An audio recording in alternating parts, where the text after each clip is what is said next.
ಇವತ್ತು ಆಲೂ ಪರೋಟ ಮಾಡ್ತಾಯಿದ್ದೀವಿ. ಫಸ್ಟಿಗೆ ಆಲೂಗೆಡ್ಡೆನ 2 ಪೀಸಾಗಿ ಡಿವೈಡ್ ಮಾಡಿಕೊಂಡು ಒಂದು 5ರಿಂದ 6 ಆಲೂಗೆಡ್ಡೆನ ಈ ಥರ ಬಾಯ್ಲ್ ಮಾಡ್ಕೊಳ್ಳಿ. ಉಪ್ಪು ಹಾಕ್ಕೊಂಡು ಕುಕ್ಕರಲ್ಲಿ 2 ವಿಷಲ್ಸ್ ಆದರೆ ಸಾಕು.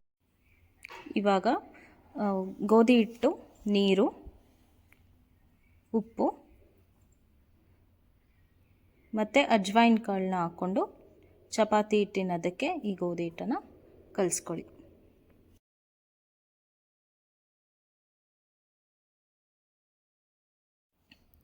ಈ ಥರ ಚಪಾತಿ ಹಿಟ್ಟನ್ನು ಸಾಫ್ಟಾಗಿ ಮತ್ತು ಮೀಡಿಯಮ್ ಹದದಲ್ಲಿ ಕಲಿಸ್ಕೊಂಡು ಒಂದು 10 to 15 ಮಿನಿಟ್ಸ್ ಹಾಗೆ ಬಿಡಿ.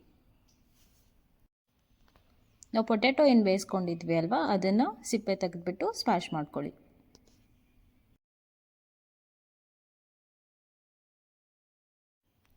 ಸ್ಮ್ಯಾಶ್ ಮಾಡಿರೋ ಪೊಟ್ಯಾಟೊಗೆ ಈರುಳ್ಳಿ, ತುಂಬ ಚಿಕ್ಕದಾಗಿ ಕಟ್ ಮಾಡ್ಕೊಂಡಿರೋ ಈರುಳ್ಳಿನ ಆ್ಯಡ್ ಮಾಡ್ಕೋತಾ ಇದ್ದೀನಿ. ಅದಕ್ಕೆ ಚಾಟ್ ಮಸಾಲ ಆ್ಯಡ್ ಮಾಡ್ತಿದ್ದೀನಿ. ಸ್ವಲ್ಪ ಗರಂ ಮಸಾಲ ಇದ್ದರೂ ಹಾಕ್ಕೋಬೋದು.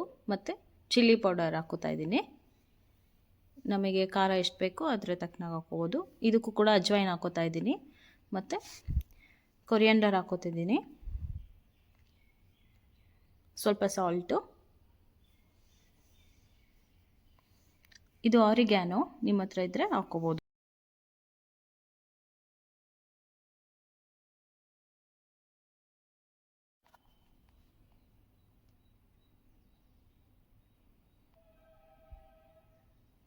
ಒಂದು ಚಪಾತಿಗಾಗೋಷ್ಟು ಹಿಟ್ಟನ್ನು ತೊಗೊಂಡು ಈ ಥರ ಸ್ಮಾಲ್ ರೌಂಡ್ ಸರ್ಕಲ್ ಆಗಿ ಹರ್ಕೊಳ್ಳಿ ಚಪಾತಿನ.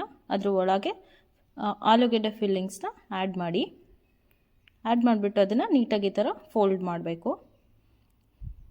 ಸ್ಟಫಿಂಗ್ಸ್ ಏನೂ ಆಚೆ ಬರದೇ ಇರೋ ಥರ ನೀಟಾಗಿ ಫೋಲ್ಡ್ ಮಾಡಿ.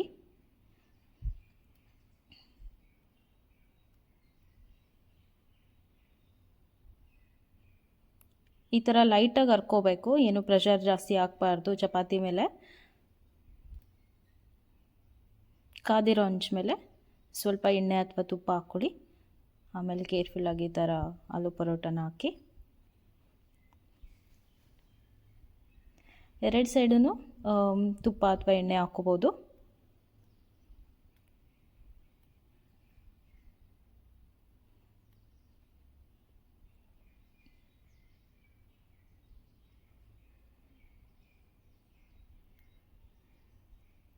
ಫೈನಲ್ ಆಗಿ ಇದ್ರ ಮೇಲೆ ತುಪ್ಪ ಅಥವಾ ಬೆಣ್ಣೆ ಹಾಕಿದ್ರೆ ಚೆನ್ನಾಗಿರುತ್ತೆ. ಉಪ್ಪಿನಕಾಯಿ ಮತ್ತು ಮೊಸರು ಜೊತೆ ತಿಂದರೆ ತುಂಬ ಚೆನ್ನಾಗಿರುತ್ತೆ.